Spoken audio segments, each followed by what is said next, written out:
Monday movement that actually began about 2 years ago. The architect, the Reverend William Barber, the head of the NAACP, he is a married father of 5, 51 years old, with a family of a history of civil rights. The first memory I have of childhood was my mother crying. She was crying because Dr. King had been killed. The Reverend William Barber was seemingly born to be an activist. His father, a minister and teacher, and mother, an office manager and pianist, moved from Indianapolis to Plymouth, North Carolina when he was a boy to desegregate schools.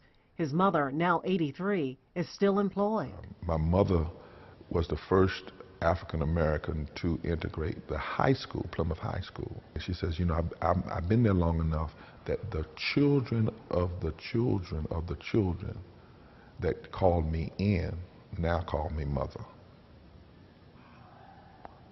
Mother Barber, that's the name.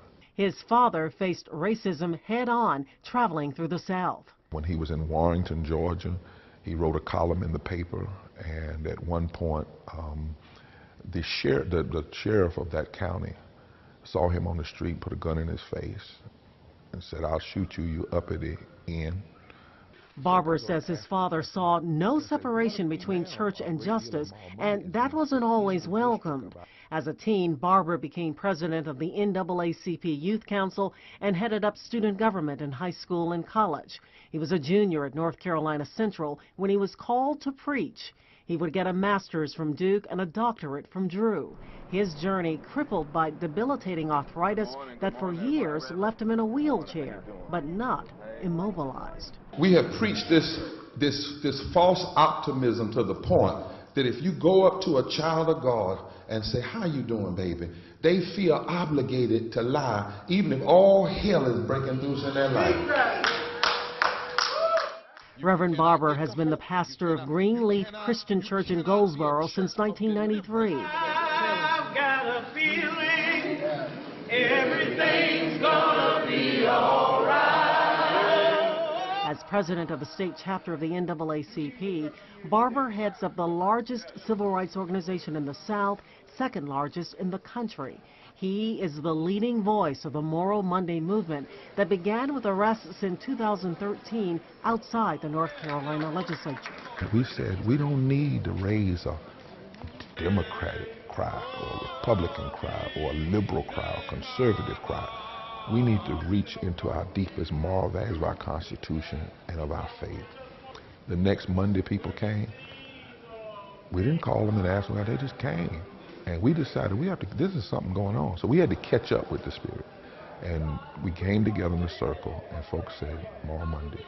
Reverend Barber says what happens today is not simply an event, but part of a greater movement.